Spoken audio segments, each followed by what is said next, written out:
उत्तर प्रदेश की राजधानी लखनऊ में शनिवार को डॉक्टर राम मनोहर लोहिया आयुर्विज्ञान संस्थान का 5वां स्थापना दिवस मनाया गया। इस अवसर पर इंदिरा गांधी प्रतिष्ठान में समारोह का आयोजन किया गया।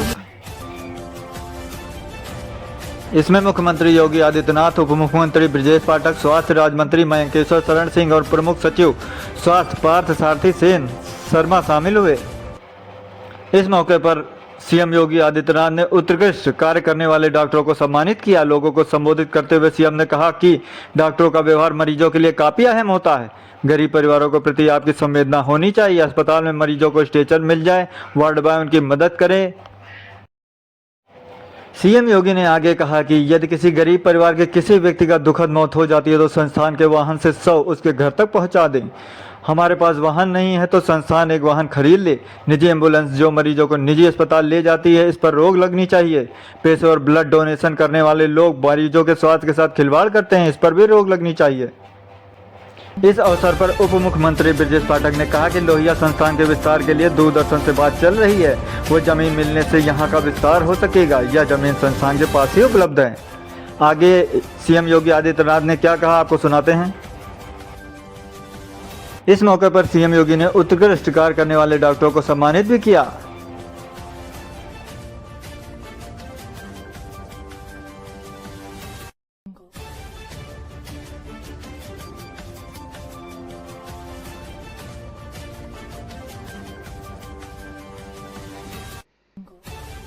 देश और दुनिया के अंदर जो अच्छा हो रहा है उसको तो हमें लेना ही लेना है, लेकिन हम भी अपने तरफ से कुछ करना प्रारंभ करें। देखिए, मुझे बहुत अच्छा लगा, इधर लोगों ने उस दिशा में कार्य करना प्रारंभ किया। अभी मुझे पिछले दिनों आईआईटी कानपुर में जाने का अवसर प्राप्त हुआ। उन्होंने मेडटेक पर एक सेंटर ऑफ एक्सीलेंस को वहां पे विकसित करना शुरू किया। अब आईआईटी कानपुर उस पे काम कर रहा है। अगर हम भी किसी अच्छे तकनीकी संस्थान के साथ मिल करके इस दिशा में कार्य करना प्रारंभ करेंगे, हम भी काम करना प्रारंभ करेंगे, हम बहुत कुछ दे सकते हैं। क्योंकि मेडिकल डिवाइस के फील्ड में बहुत संभावना है। फार्मा पार्क में बेहतरीन संभावनाएं हैं, बेहतरीन संभावनाएं उत्तर प्रदेश के अंदर मौजूद है। और Uttar Pradesh medical device park Gautam Buddh Nagar जनपद में यमुना अथॉरिटी के पास कार्य हमारा प्रारंभ हो चुका है। फार्मा पार्क हमारा ललितपुर जनपद में बन रहा है। हमने वहां पे अपना कार्य प्रारंभ कर दिया है। हमें उस दिशा में अपने आप को भी तैयार करना होगा। इन संस्थानों की भूमिका क्या हो सकती है, कैसे हमें उसमें गाइड करना है, ये सभी चीजें जब एक साथ चलेंगे तो परिणाम आएंगे, निश्चित ही परिणाम आएंगे। और उस परिणाम के लिए हमें एक साथ मिलकर के अपने कार्यक्रमों को आगे बढ़ाना पड़ेगा। मुझे प्रसन्नता है कि संस्थान ने जिन लक्ष्यों को प्राप्त किया है, पिछले 5 वर्ष में जो तीव्रता आई है और 19 वर्ष की अपनी इस यात्रा में जो उपलब्धियां हासिल की हैं, ये सराहनीय है। लेकिन इसमें बहुत सारी गुंजाइश अभी बाकी है और उसको हमें आज के समय में अपने आप को उसके लिए तैयार करना होगा, उसके लिए अपने आप को तैयार करना होगा। एक पक्ष यह आपका जो जितना अधिक आप इस फील्ड में शोध कर पाएंगे, नए नए शोध को समाज के सामने प्रस्तुत कर पाएंगे, वह उतना ही आपकी छवि में निखार लाएगा। और दूसरा है आने वाले मरीज के साथ और उसके परिजन के साथ बेहतरीन।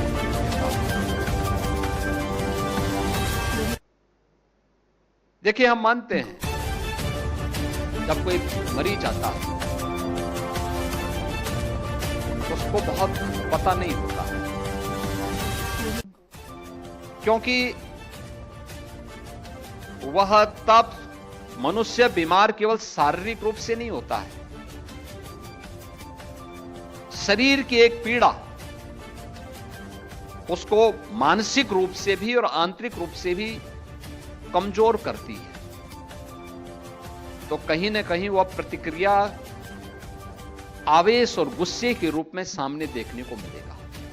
उत्तर प्रदेश के जनपद बाराबंकी की स्वाट और सर्विलांस व थाना सफदरगंज की संयुक्त पुलिस टीम ने अंतर जनपदीय शातिर अभियुक्त मनीष कुमार गोस्वामी को किया है गिरफ्तार।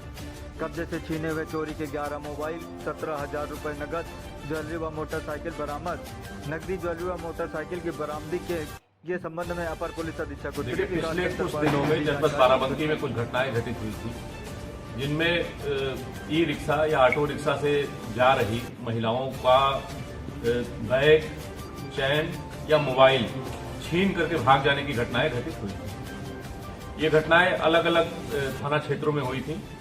इनको वर्कआउट करने के लिए, अभियुक्तों को चिन्हित करने के लिए, उनकी गिरफ्तारी और बरामदगी के लिए पुलिस अधीक्षक महोदय द्वारा एक यहाँ पे टीम गठित की गई थी, जिसमें जनपद की स्वाट टीम, सर्विलांस टीम, थाना सफदरगंज, एसओ सफदरगंज, एसएचओ रामनगर कोतवाली, इनकी एक ज्वाइंट टीम गठित करके इसमें अब सूचना संकलन लगातार किया जा रहा था। इसी में हमको कुछ महत्वपूर्ण सुराग जो सीसीटीवी कैमरे थे उनसे मिले और ग्राउंड लेवल से भी काफी इंटेलिजेंस इसमें कलेक्ट की गई। उसके आधार पर आया कि ये गैंग है जो कि एक साथ लगभग कई जनपदों में घटनाएं करता है। एक दो ऐसे भी सामने आए जिसमें ये निकला घटना करने के लिए, एक जनपद में इसके द्वारा घटना की गई, फिर दूसरे जनपद में की गई, फिर तीसरे जनपद में करते हुए फिर अपने जहां पे इसका घटना वहां पे निकल गया। हमारी टीम लगातार इसको ट्रैक कर रही थी और ट्रैक करने निकल करके आया कि एक गोंडा का बेस्ड गैंग है, जिसके द्वारा लगातार जनपद गोंडा में, जनपद बाराबंकी में, अयोध्या में, बलरामपुर में लगातार घटनाएं इधर इस बीच पिछले 2 महीनों में कारित की गई हैं। इसमें तत्काल हमारी जो टीम इसमें सक्रिय थी, उसके द्वारा कार्य करते हुए ग्राउंड लेवल से इंटेलिजेंस जो इनपुट हमें मिले थे और टेक्निकल सोर्सेस से जो हमें जानकारी मिली थी, उसके आधार पर इस गैंग का वर्कआउट किया गया है और इसके एक अभियुक्त मनीष कुमार गोस्वामी, जो कि थाना कोतवाली देहात जनपद गोंडा का रहने वाला है, इसकी गिरफ्तारी की गई है।